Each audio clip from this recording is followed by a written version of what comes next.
that was my first day experience hauling concrete for construction, and I don't think they've stopped construction since then in the 38 years I've been here. Somebody asked me about a memorable patient, and early when I was in maintenance, working evenings, I got a call, and we had a psych ward over on the Walton wing, and there was a gentleman there that they used to take everything out of the rooms, just have a mattress and a fella in a gown. Well, this guy had taken the plastic plug cover and somehow gotten it off and had the wires exposed, and so they called me up there to secure that with a metal plate where he couldn't hurt himself. And in the process, he had cut himself and he had painted his face and arms with blood, and like an Indian. And at the time, this was like 76, 77. I had long hair, and he was in his gown, just sitting on there, and they had Murphy, the guard, was standing at the door, and he looked at me and he says, "You're a full-blooded Cherokee, aren't you?" And I said, "Yes, work fast." And then he looked over at Murphy and he said, "I believe I want to try you." And Murphy reached and got his billy club and said, "Well, come on then." He says, "No, I think I want to shake your hand." So that was a good story about that. I'm very blessed to still be a nurse on the pediatrics unit today. Of my babies that I took care of are now parents. Some of them are even grandparents. And I'm just so blessed to be able to take care of the same people all of my working career. I had a little girl named Brittany that has cystic fibrosis. We had taken care of her all of her life, and I called my friend Vince at the movie theater and got him to open it up, and we took the whole pediatrics unit and took her to see Snow White at the cinemas, at the Shady Brook cinemas. Well, when I very first started, I was 14 and I was a candy striper. So I volunteered, and I loved working here. Volunteering, I candy striped all the time that I could, delivering newspapers and flowers and cards and filling water pitchers and all the fun things that you get to do when you're candy striping, and talking to the patients, talking to the visitors. Just really enjoyed that. And when I was 16, I started in EKG, working as an EKG tech. And so the year that I was 16, I both candy striped and was a paid employee. And so people thought that I was twins, because what person in their normal mind would do paid and unpaid too? But what can I say? So that was really fun. I would candy stripe, and then I'd come back and sometimes just change clothes on the same day and work as an EKG tech. So I did that for a long time. Worked as an EKG tech all through college. I went to UT Knoxville, so I worked like every third weekend and all the holidays, all the, anytime I was home from school, all the summers. And after that, I started, graduate school, got married. The director of nursing one day when I was in the EKG department came by and she said, "Oh, by the way, Linda, you're going to be going to Midnights. Would you like to work on peds or float?" I was like, "Midnights? I just got married. I don't want to be on Midnights." So I went to Midnights because, that's kind of how it went back then. And I floated, so I worked all over the hospital and really loved it. I mean, it gave me such a good experience to learn every single kind of nursing, from ER to peds to ortho, just everything. And I really enjoyed that. When I first started at Maury Regional, I was a nurse on the evening shift, straight out of school, new graduate, working in labor and delivery. There's been a lot of changes as far as staff nurse involvement with decision making. There have been a lot of changes with documentation, going from minimal documentation to really getting specific, very quality-driven documentation. Used to having a baby, we put moms on fetal monitors, and when I started, the nurse manager at that time told me that was a fad and that would go away because we didn't really monitor people very often. but computers, I think, have helped greatly. We were doing a lot of stuff manually. Nurses would walk around with little stickers all over them from where we had pulled supplies on patients. And we did a lot of papers, like our inductions would be a name and a doctor written on a scrap piece of paper stuck behind a big paper clip instead of scheduling them.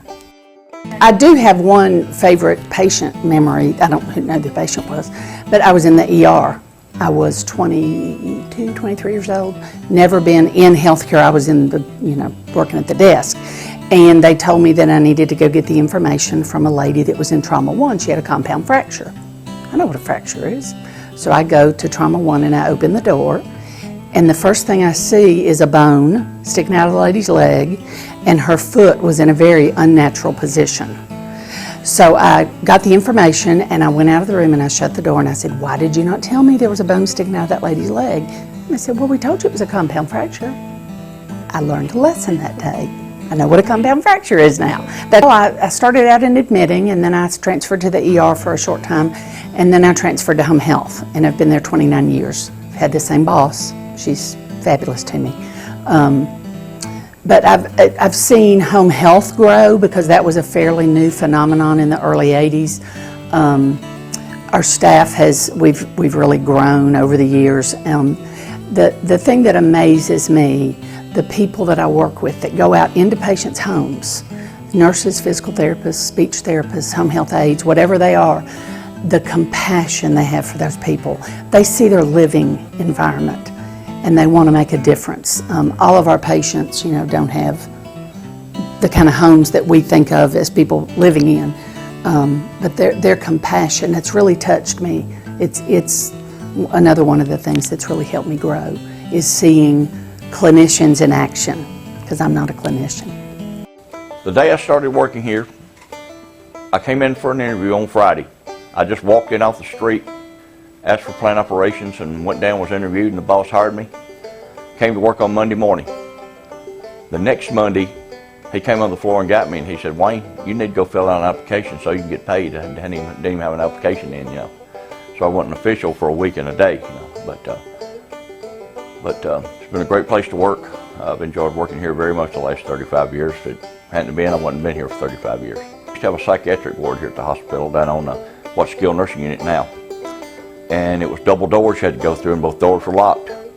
And they called me one morning, I was working midnights, and said it was a patient in there, then it was a plug hanging out of the wall. Well, I walk up there and walk in the room, and the nurse shuts the door, both doors behind me, and locks them. And I look up, and there's a man probably about 300 pounds standing there naked. And he looked at me and went, "Give me some bubble gum." And I'm beating the door down trying to get out of the room. I'll never forget that guy. Hope I don't see him again. When I started here, there was only a ground, first and second on West Wing. There was a third floor, but it was just an empty shell.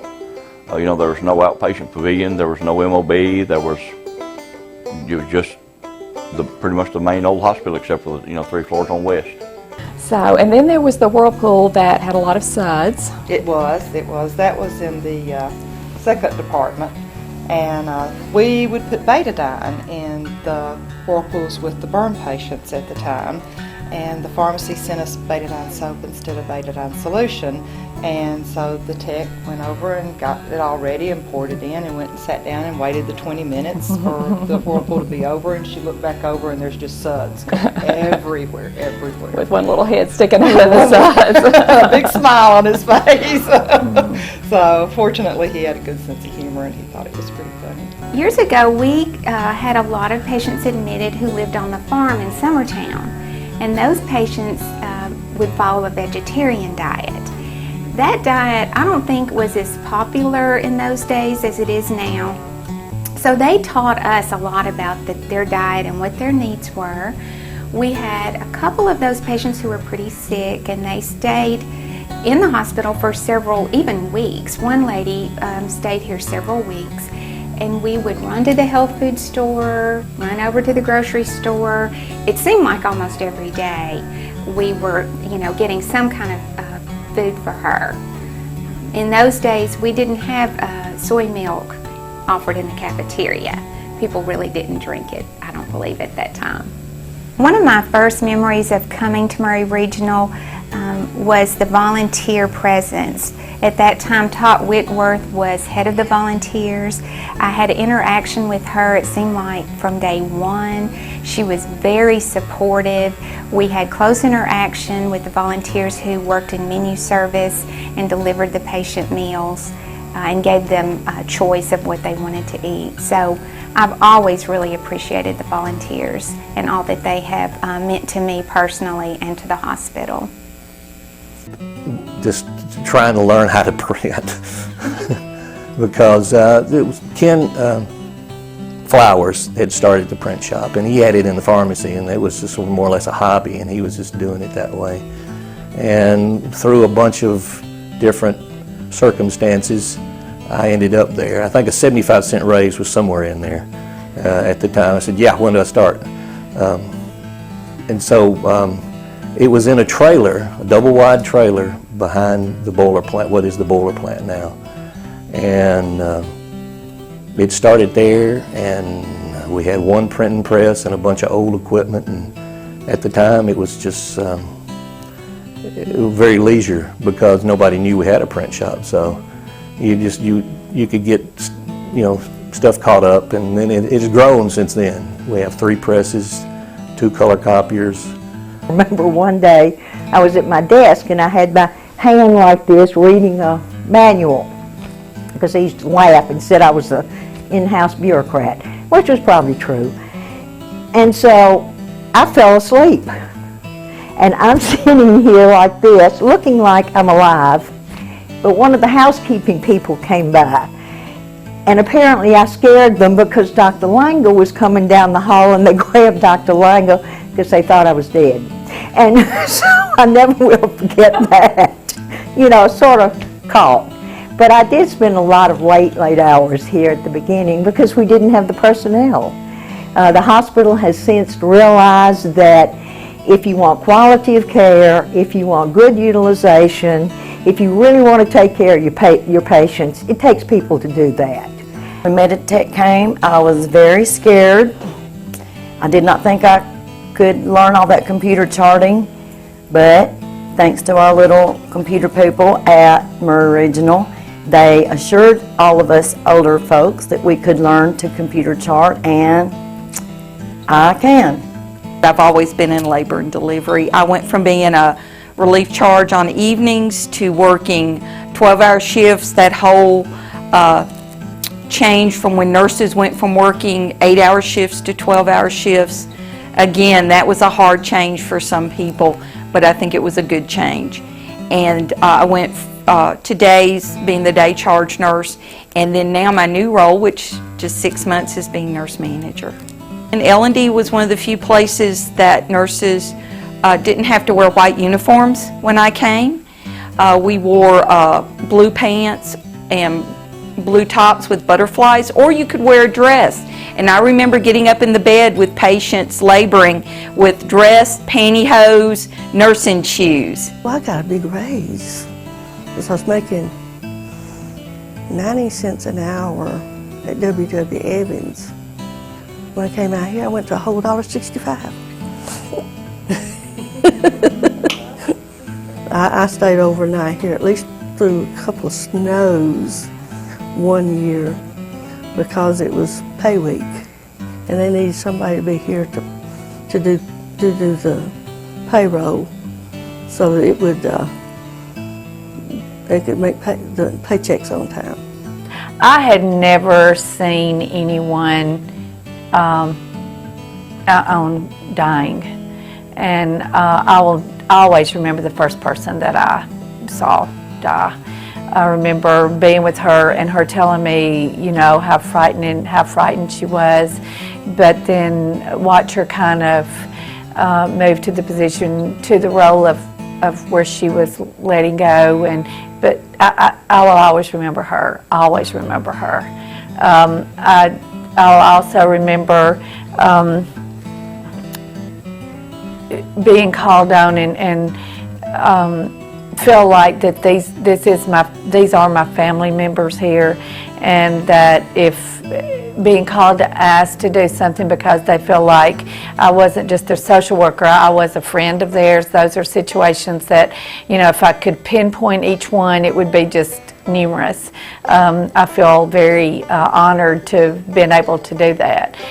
I feel like that I love the fact there's hospitalists now. When I first came to work here, oh my gosh, doctors were smoking on the halls, nurses were smoking. And they were pretty much able to say, I felt like that they talked to everyone in a way that I felt was sometimes not the way you would talk to people that you respected. I don't feel like that at all. It's there. I feel that I see a lot of respect and a lot of camaraderie with the people who work here. The hospitalists make it just wonderful to work with, and the other physicians also. They've kind of come along also with that, most of them, where they will, they respect you and you respect them. And with all the other people in the entities or the other departments, I see a lot of camaraderie with the staff. That is a definite plus. I've had both my kids since I've been here. My daughter was one of the original kids at Hospitats.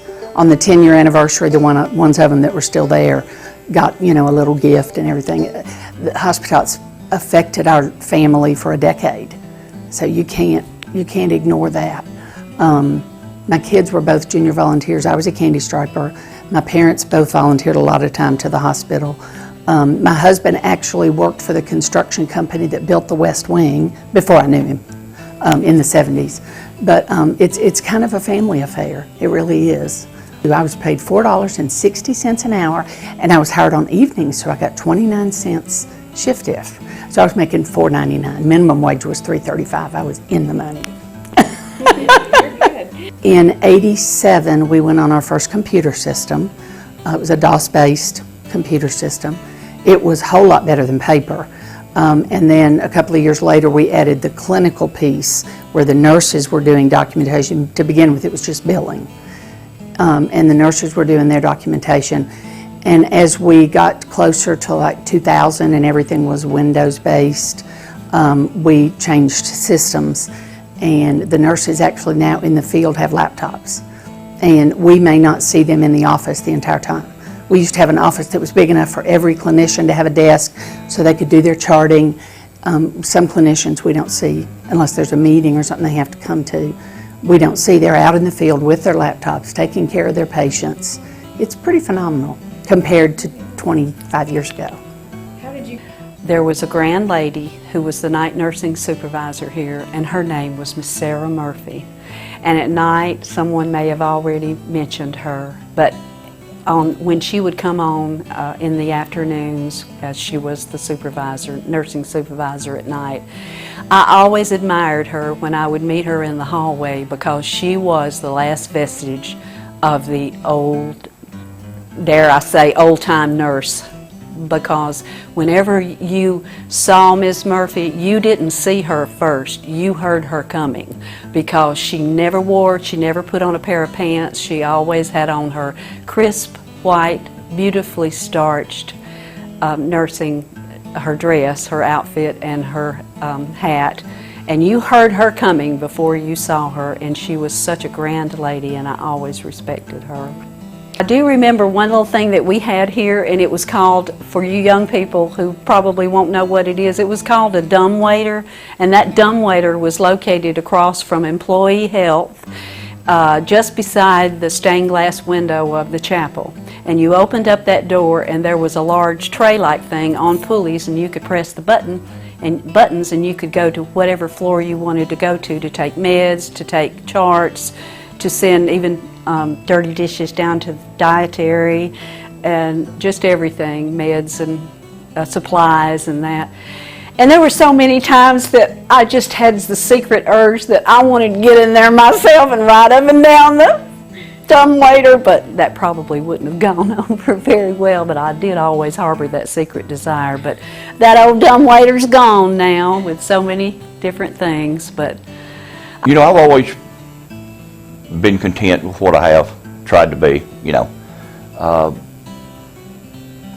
It was a good job. I knew when I woke up every morning I was going to have a job, and I still feel that way, that it was a, you know, very secure job. And so I had offers to go places where I could have made more money, but I decided to stay with Maury Regional Hospital, and very glad I did. And as you can tell, we don't look anything alike, but everybody mixed us up. I mean, even to the point, if we had a picture in the newspaper, they would have our names reversed. So, and I still get called Cindy sometimes. And we just answer. And we just answer. So. When they put a computer in the print shop, I said, when am I going to have time to fool with this? But you learn that you needed to take the time to learn how to fool with it, because now, what will we do without them? So I realized that I only had one or two opportunities in the nursing home business, and that was either I could work to be an administrator or just stay where I was, because I had business office and medical records there. And so I said, yeah, I will do that. And so it's just been a wonderful ride ever since. And I make a little more than $4 an hour now, so very proud of that. We have kept up, we've done a very good job of keeping up with salaries. So. You know, a few years ago I was going through some old papers and I had saved the pay stub, and I can't remember exactly, but it was under $2 an hour. And I remember thinking, when I found that pay stub, I remember thinking back to when I got that job and thinking, oh my gosh, I am going to be rich because look at what I'm making. Oh, so I thought I was just, you know, going to be rolling in the dough. Well, I remember that on nights when I worked evenings, they would have a salad bar, and it was all you could get in this bowl. And there was one of the nurses I worked with that could really pile a lot of salad in a bowl. And also, there was a donut place here in town, and the cafeteria would go there every morning and get bear claws and donuts, fresh made, and bring them in, and they were really good. And I think the menu choices that we have now are a lot better. When I first started, it was basically the meat and 3 basic hospital food, but I think that the choices they've allowed us have improved a lot. Some of my best friends that I've ever had in my life, I made at Maury Regional. And luckily for me, I've been able to keep all these friends throughout the 34 years I've been working here. I love them, and I'm just very grateful that I met all these wonderful people that I still am around and see on a regular basis. As I was growing up, I had thought I either wanted to be a school teacher or a nurse. I taught my dolls when I was a little girl, but I decided later I did not want to be a school teacher. I wanted to be a nurse, and then I think this is as close as I got to being a nurse. So this kind of fulfilled that dream. I like it here. Why not come back as long as I'm able? So that's the reason I volunteer. I like it out here. I can kind of keep track of my friends, even though a lot of them are also retired. So, but I just like working out here. It wasn't just a job to me. It was a way to help the community too. So I've always been kind of volunteering in that respect, even though I was being paid to be here. So the hospital helped me finish my degree at Columbia State too. So. You kind of measure yourself, and that's what I want people to get out of me being here, is that I want what's good for them, and to try to be able to do that for them. And I've been allowed to do that by my my supervisors, and so I really am grateful that the main supervisor, Nancy Blackburn, was over us for a long time, and she's still here, and then Brenda Toddy, and Brenda has also allowed me to be what I can be, and given me feedback when I needed feedback, positive and negative when I needed it. But she has allowed me to feel like I can look back on what I've done here and feel a sense of pride. I don't know what my life would be like had I not gotten that first job. And gosh, when you get your first job, you think, 32 years from now, I'm still going to work here. That never enters your mind when you're that young.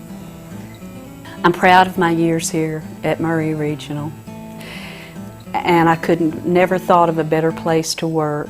And even though we've grown, we've made tremendous strides, we are a state-of-the-art multi-county service facility, and I'm so very proud of it.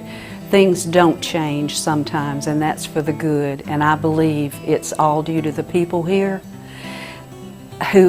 we have been able to hold on. When you walk through those front doors, I don't care how big we get, when you walk through those front doors of Maury Regional, you still get that hometown, down home, that's what I want to say, that down home, small hospital feeling that I'd kind of like to think is unique.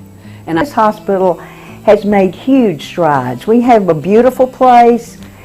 We have plenty of room. We have this lovely room that I'm in right now. But more importantly than that, we have quality of care. And if you live in this community, that's what you want. You don't care about the floor being clean. It's nice. You expect it. You don't care about a lot of things that we take for granted here.